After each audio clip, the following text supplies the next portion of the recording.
स्वागत है आपका। जी हां, ये एग्जिट पोल है आज, लेकिन आज अर्नब गोस्वामी हमारे साथ यहां नहीं है।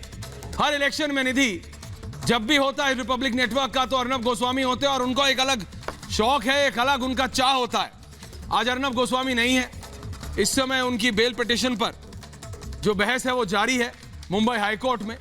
लेकिन दर्शकों, as it says the show must go on. हम करेंगे, हम वो सारी डिटेल्स आपके पास लाएंगे। चुनावों के तीनों चरणों का मतदान हो चुका है निधि आज। बिल्कुल, केकर होई बिहार, किसकी बनेगी सरकार बिहार में, ये तो 10 नवंबर को पता लगेगा। लेकिन आज एग्जिट पोल के माध्यम से आपको एक तस्वीर साफ हो जाएगी, एक अनुमान आपके सामने आ जाएगा कि इस चुनाव में किसकी सत्ता किसके पास जाएगी। बिल्कुल, आज तीसरे चरण में 15 जिलों की 78 सीटों पर मतदान हुआ। कुछ जगह पर अभी भी वोटिंग चल रही है। बिहार की सत्ता पर कौन काबिज होगा, किसका राज तिलक होगा? नीतीश कुमार क्या एक बार फिर मुख्यमंत्री बनेंगे?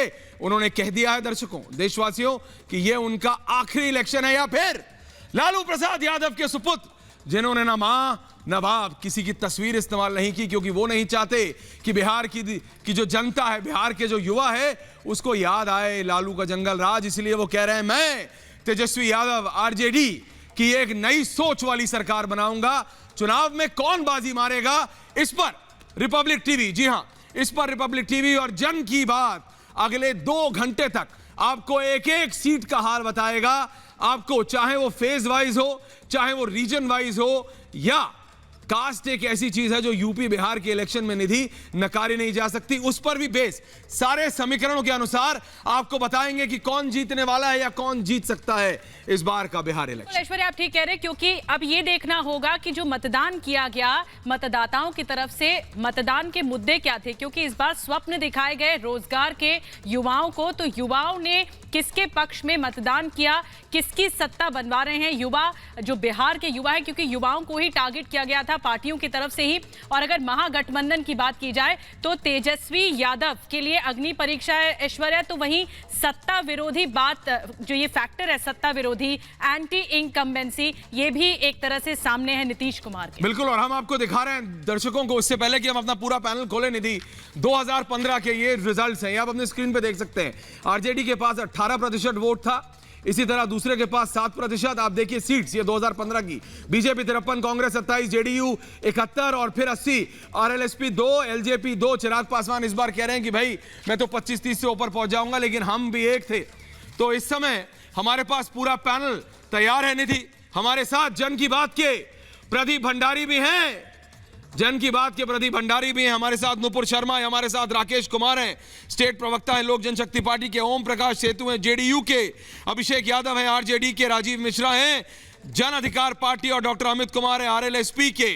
निधि, बिल्कुल, सबसे पहले शुरुआत चलते हैं प्रदीप भंडारी के पास। हमारे साथ प्रदीप भंडारी जुड़ेंगे। बिल्कुल, हमारे साथ जुड़ेंगे प्रफुल्ला केतकर, एडिटर ऑर्गेनाइजर। निधि, अब नीचेश अवस्थी पॉलिटिकल एनालिस्ट है हमारे साथ, विशाल मिश्रा है पॉलिटिकल एनालिस्ट, अमलेंदु उपाध्याय हैं पत्रकार, प्रेम कुमार है, राहुल लाल है, ये सभी व्यक्ति हैं। तो आरजेडी, कांग्रेस, जेडीयू, आरएलएसपी, जाप, हम, एलजेपी, सबके नुमाइंदे आज यहां मौजूद हैं। बात होगी, जी निधि बोलिए। बिल्कुल ऐश्वर्या, 243 सीटें और 38 जिले बिहार के।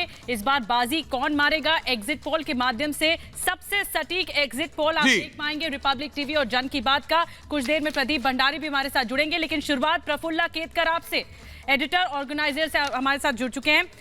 प्रफुल्ला, आपको क्या लगता है कि इस बार चुनावी मुद्दे जिस तरह से भुनाने की कोशिश की गई हर पार्टी के जरिए, उसमें सबसे केंद्र में था रोजगार का मुद्दा, क्या वो पहुंच पाया लोगों के बीच? देखिए निधि, मैं केवल ये नहीं मानता कि रोजगार का मुद्दा था, लेकिन ये है कि बिहार का चुनाव बड़ा लोकलाइज रहा। कोविड के बैकग्राउंड में जिस तरह से ये एक बड़ा चुनाव हम कह सकते हैं कि पहली बार हो रहा था, तो उस कारण से देश भर के जो सामान्यतः रणनीति होती है कि राष्ट्रीय मुद्दे भी कहीं ना कहीं विधानसभा चुनाव में हावी होते हैं, वो पूरी तरह से इस बार दबे हुए दिखे।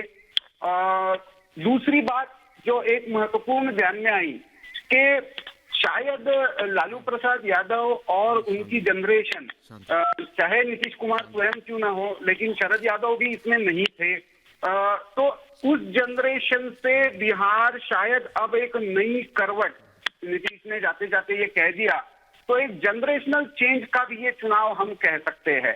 और ऐसे में बीजेपी में भी नए तरह की लीडरशिप, कह रहे हैं कि बदलाव इस बार देखने को मिला। नुपुर शर्मा सुन रहे हैं? नुपुर शर्मा, बीजेपी को इस बार ऐसा लग रहा है, कहा जा रहा है कि जेडीयू और बीजेपी को इस बार टक्कर दे रहे हैं तेजस्वी।